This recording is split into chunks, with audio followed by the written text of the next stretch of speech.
board member, Honorable Mabel Dunlao Pabilien. Thank you, Winnie. Hi! Hello! Kada kayo amin kakabsat, kan kagayem, iti naindaklan nga panagtitinipon, iti daytoy nga nadungo nga pamilya iti Sibiliena. Sa atin pong lahat, magandang tanghali po.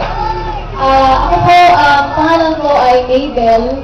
Kung hindi po dahil kay Mayor Sibiliena, ay hindi niyo po ako makakasama ngayon.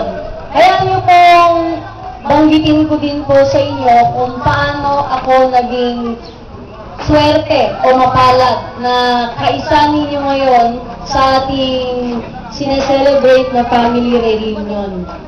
Nag-umpisa po sa politika sa edad na 19.